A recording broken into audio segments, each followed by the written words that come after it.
भारत दुनिया में इकलौता ऐसा देश है जिसका कोई मुकाबला नहीं कर सकता है। अब अमेरिका में बैठ के कोई देश के फैसले कर ले तो देश की गरिमा पे, संप्रभुता पे बहुत बड़ा हमला है। इसको हमें समझना चाहिए कि वो जो मुख्य आरोपी था कुछ दिन पहले पाकिस्तान में था, कोई पिकनिक चल रही है कि उधर भी चले जाते इधर भी आ जाते? क्या है बॉर्डर पे ऐसा? ये बताना चाहिए ना देश को। क्या भारत सरकार ने अंतर्राष्ट्रीय मंचों पर यह मांग रखी है क्या कि जब तक पाकिस्तान आतंकवाद पर कठोर कार्रवाई नहीं करता तब तक उसे किसी प्रकार की आर्थिक सहायता ना दी जाए? और जिस तरह से मीडिया ने माहौल बनाया था मोदिया, तो ऐसा लगा कि अगर देश की सेना ने जो हिम्मत जुटाई थी सरकार मदद करती तो माननीय नरेंद्र मोदी जी पाकिस्तान के भी प्राइम मिनिस्टर होते इसी बार, और फाइनेंस मिनिस्टर बैठी है हमारी, ये पाकिस्तान की फाइनेंस मिनिस्टर होती। इस तरह के हालात बने हुए थे और ऐसा मौका चूकना ही नहीं चाहिए था। और 15 लोग शहीद हुए, 43 लोग घायल हुए। 10 तारीख को दोबारा से जो है ड्रोन उड़े। सरकार के नेताओं की भाषा देखिए, कर्नल सोफिया कुरैशी के बारे में किस तरह के शब्द यूज किए गए, इन पे भी हमें चिंता करनी चाहिए। तब सरकार ने सीज फायर की अनुमति क्यों दी? क्या यह भारत की कूटनीति कमजोर नहीं दर्शाता? सेना के जवान अमरनाथ यात्रा की ड्यूटी पर जा रहे थे, ऐसी रेल दी गई उनको जिसकी हालत बड़ी खराब थी। सेना के जवानों ने मना कर दिया कि हम इस रेल में नहीं बैठेंगे। 4 दिन बाद बदलनी पड़ी और अपनी हरकतों से बाज नहीं आ रहा। तो हम अपने आम ना, पाकिस्तान ने कहा और आपने मान लिया और आपने सीज फायर का आज रक्षा मंत्री जी को मैंने सुना, उन्होंने कहा भाई हम अपने आम नागरिकों को क्यों, जबकि मान रहे हैं, मैंने रक्षा मंत्री जी को सुना, वो कह रहे हैं कि ऑपरेशन सिंदूर खत्म नहीं हुआ, ये रोका गया। इसका मतलब हमें खतरा है कि दोबारा भी हमला हो सकता है। पाकिस्तान, हमारे उत्तर प्रदेश के मुख्यमंत्री बार बार कहते हैं कि चुनाव में कह रहे थे 6 महीने के बाद पीओ को इधर होगा, सरकार बन की, जनता ने तो मौका दे दिया। कहां है पीओ के? क्यों नहीं लेके आए इस बार आप लोग? कहूंगा आम लोगों की जान भी गई। क्या सरकार ने उन परिवारों को मुआवजा दिया है? कि जीवन का कोई मूल्य नहीं, जिन्होंने अपने परिवार खोए, जिन्होंने, सरकार ने क्या मुआवजा दिया, इस बात की जानकारी भी सरकार को पटल पर रखनी चाहिए। और कश्मीरियों को भी मैं बहुत धन्यवाद देता हूं कि उन्होंने कोशिश की, पता लगा है कि महादेव, ऑपरेशन महादेव हुआ है। आओ झुककर सलाम करें उनको जिनके हिस्से में मकाम आता है। बहुत खुशनसीब होते हैं वो लोग जिनका लहू देश के काम आता है। माननीय सदस्य श्री चंद्रशेखर जी। मैडम धन्यवाद सभापति महोदया। आओ झुककर सलाम करें उनको जिनके हिस्से में मकाम आता है। बहुत खुशनसीब होते हैं वो लोग जिनका लहू देश के काम आता है। मैं सबसे पहले ऑपरेशन सिंदूर में जो हमारे देश की सेना है उसने जो पराक्रम दिखाया, शौर्य दिखाया, उसके लिए उनको सैल्यूट करता हूं, जय भीम करता हूं। और पहलगाम हमले में जो निर्दोष हमारे नागरिक शहीद हुए या अन्य जो लोग उसके बाद सीज फायर के बाद जो शहीद हुए, उन सभी लोगों के लिए प्रार्थना करता हूं कि उनके परिवारों को कुदरत दुख सहने की शक्ति दे। महोदया, मेरे कुछ सवाल हैं सरकार से। क्या सरकार यह स्पष्ट कर सकती है कि आतंकियों को भारत क्षेत्र में प्रवेश और पहलगाम जैसे पर्यटन स्थल पर पहुंचने में किसने मदद की? क्या सुरक्षा एजेंसियों को इस हमले की पहले से कोई खुफिया इनपुट प्राप्त हुए थे? यदि हाँ, तो उन पर क्या कार्रवाई हुई? पहलगाम हमले में शहीद हुए नागरिकों और स्थानीय ड्राइवर माजिद खान के परिजनों को सरकार द्वारा क्या मुआवजा और सहायता दिया गई? क्या सरकार पर्यटकों की सुरक्षा सुनिश्चित करने के लिए विशेष स्टैंडर्ड ऑपरेटिंग प्रोसीजर लागू कर रही है? क्या भारत सरकार ने अंतर्राष्ट्रीय मंचों पर यह मांग रखी है क्या कि जब तक पाकिस्तान आतंकवाद पर कठोर कार्रवाई नहीं करता तब तक उसे किसी प्रकार की आर्थिक सहायता ना दी जाए?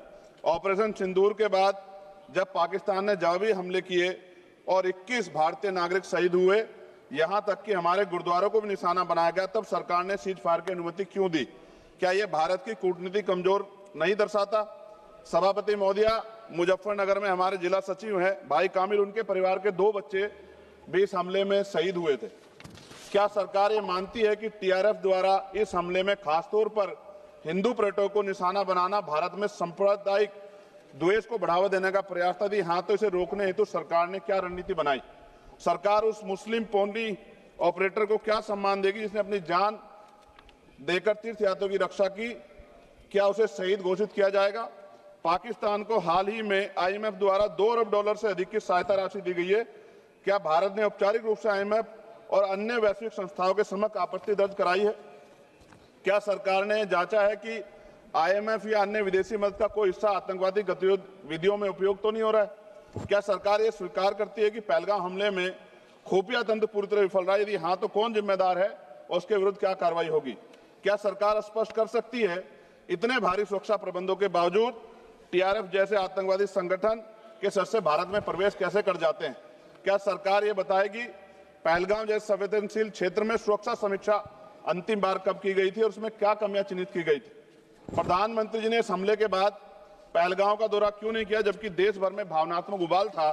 क्या सरकार ने शहीद हुए नागरिकों के परिजनों को आर्थिक मदद व स्थायी सहायता प्रदान की? यदि हाँ, तो उसका विवरण सदन में प्रस्तुत करें। मोदिया, सरकार के लोग सेना के सम्मान की बात करते हैं। इस घटना के बाद सेना के जवान अमरनाथ यात्रा की ड्यूटी पर जा रहे थे, ऐसी रेल दी गई उनको जिसकी हालत बड़ी खराब थी। सेना के जवानों ने मना कर दिया कि हम इस रेल में नहीं बैठेंगे। 4 दिन बाद बदलनी पड़ी। और सरकार के नेताओं की भाषा देखिए, कर्नल सोफिया कुरैशी के बारे में किस तरह के शब्द यूज किए गए, इन पे भी हमें चिंता करनी चाहिए।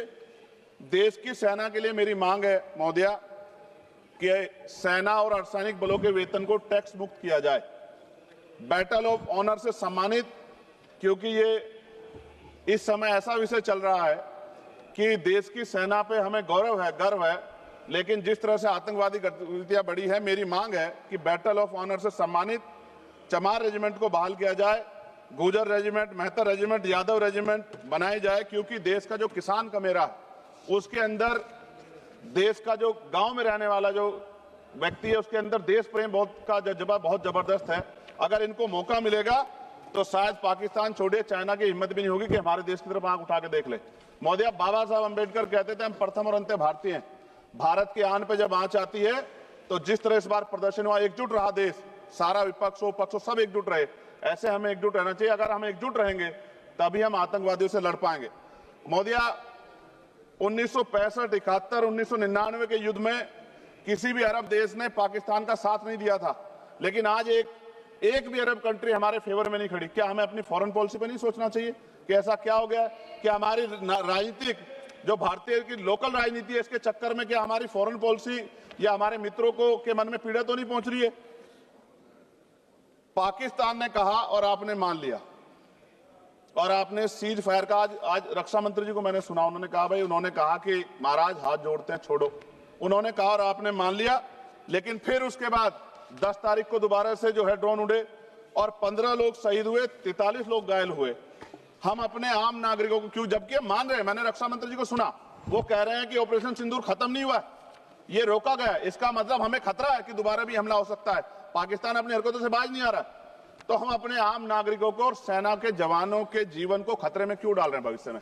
क्या हमें इसके पुख्ता और परमानेंट इंतजाम नहीं करने चाहिए? जैसे अगर सरकार को, मैंने कई बार सुना सरकार के लोग अखंड भारत की बात करते हैं, इससे अच्छा मौका आपको काम मिलता।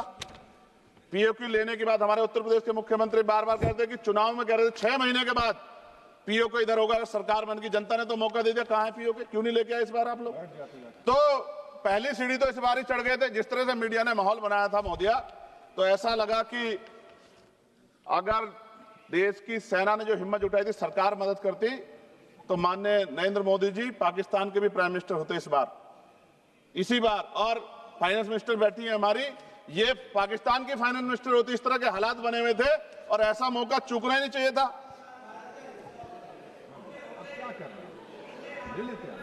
ले लेते, इससे अच्छा मौका किसे कैसे मिलता?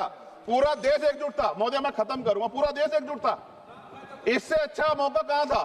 लेकिन अब अमेरिका में बैठ के कोई देश के फैसले कर ले तो देश की गरिमा पे, संप्रभुता पे बहुत बड़ा हमला है। इसको हमें समझना चाहिए, हमें समझना चाहिए किसी की हैसियत नहीं है। भारत दुनिया में इकलौता ऐसा देश है जिसका कोई मुकाबला नहीं कर सकता है। यहाँ का 140 करोड़ देशवासी एकजुट खड़ा है और सबको जवाब दे सकता है। मोदी, आज खत्म करते हुए कहूंगा, अमरनाथ की यात्रा आ रही है अगस्त के फर्स्ट वीक में, चल भी रही है, नहीं चल रही। अनुराग भाई, आपको बोलने का मौका नहीं दिया, आप ये नाराजगी मेरे ऊपर मत उतारो, आप लड़ो ना उनसे। आप लड़ो चेयर से, मुझे काहे को करना। खत्म हो रही है। अमरनाथ की यात्रा खत्म होने वाले, सुरक्षा के पुख्ता इंतजाम होने चाहिए और दोबारा ऐसी कोई घटना ना हो। लेकिन अंत में महोदय मैं कहूंगा, आम लोगों की जान भी गई, क्या सरकार ने उन परिवारों को मुआवजा दिया है?